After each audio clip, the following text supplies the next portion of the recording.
Welcome, and thank you for listening. Today's show is a joint production of the Doug Pagitt radio program and Atheists Talk. Please enjoy this discussion between John Musick, Scott Lohman, Doug Pagitt, August Berkshire, and Stephanie Zavan. This show was pre-recorded on December 15th, so unfortunately we cannot take your calls or emails. Both shows will return live on January 8th. Thanks again for being part of this and for co-sharing our holiday shows. I have from the time I got into Christianity, and I wasn't raised a religious person at all, so I have no family skin in the game. I came into Christianity without any traditional religious background. But from the very beginning, I found it odd that many of the people who were in the Christian tradition found there to be such a rift between Christianity and science. That never made sense to me. The only thing I had coming into things were basically scientific explanations of the world, and I found Christianity not to be at odds with that at all. It was just strange to me to hear people declaring that there's such a chasm. I'm not going to suggest that religion and faith ought to marry, but maybe they could be friends with benefits, if you know what I mean. Like, shouldn't there be a kind of, because these are endeavors of the same human experience, shouldn't there be wonderful interplay that is friendly, if not necessary to one another, as saying this is a crucial conversation partner for us to do. Now, I think atheists, John sort of chided you early on, about don't atheists kind of have a codependent relationship with religion and Jesus? Because without religion, that's sort of the argument. But shouldn't there be that kind of, shouldn't we say to one another, and I mean, I know none of you are scientists, right? You don't spend your life in the endeavors of doing science. So you're not scientists per se. So maybe I'm asking the wrong people. You read other people's science and so on. So I'm not saying you're ignorant of it. So you know what's up. But shouldn't people who feel that maybe they're married to a spouse who's more religious than they are, and that's a terrific combination partner, a terrific conversation partner to endeavor with? I mean, I think so, and I wonder if you all think that's the case. Well, I think religion can make you feel good, but not everything that makes you feel good is true or actually exists. The belief that Santa Claus is going to bring me toys is a really fun thought. Or if I have a terrible disease, the belief that I'm going to be cured is a wonderful thought. A belief that God could do it is a wonderful thought. But what's the reality? And science is what's going to tell us what the reality is. Does atheism make you feel good? Yeah, it does. And that's why... Doesn't mean it's true then, right? Right, exactly. I wanted to bring that up in the last segment because we have to separate God belief from God.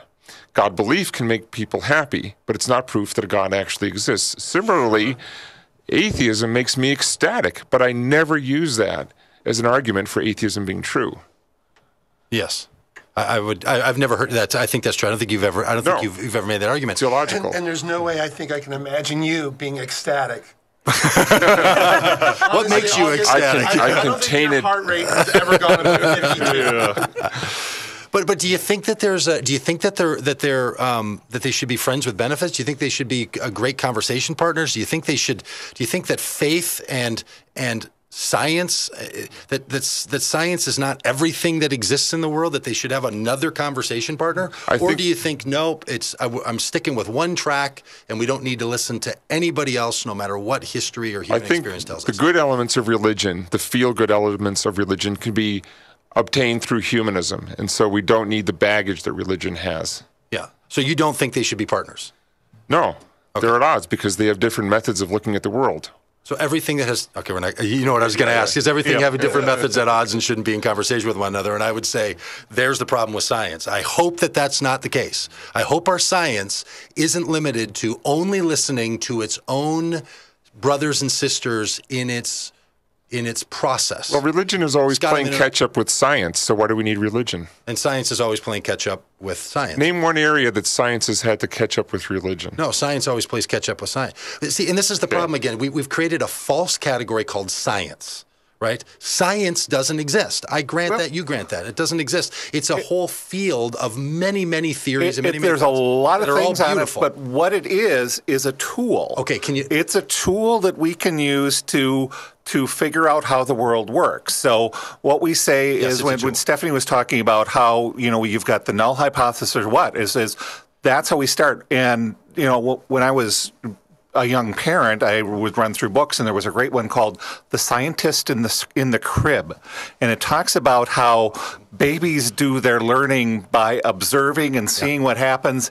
And always my advice to young parents is, one, those little buggers are intelligent, and the little ears are always on.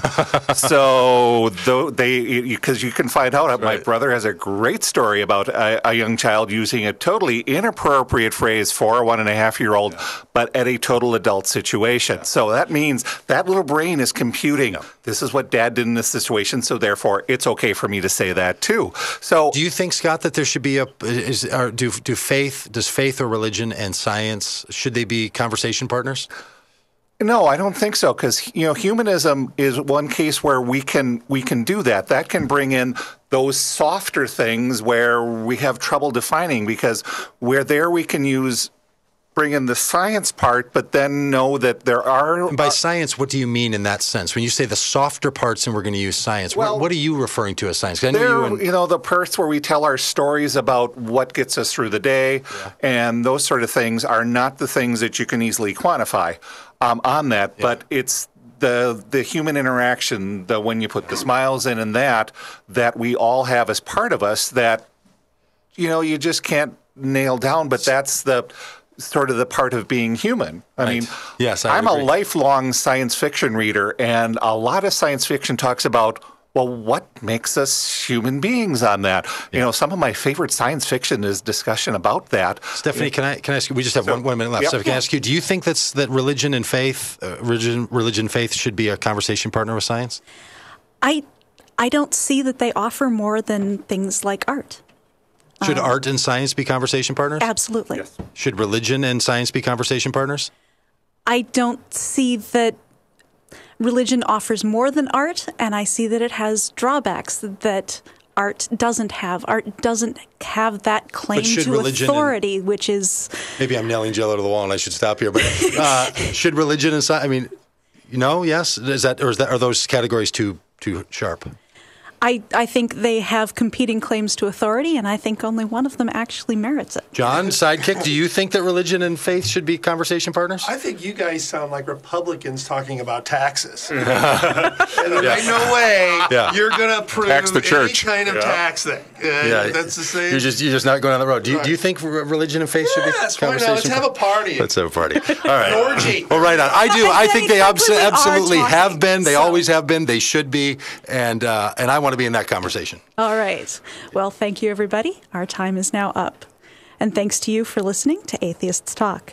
I'd like to thank our sponsors, Cucumbers Restaurant at 75th and France in Edina, and the Humanists of Minnesota.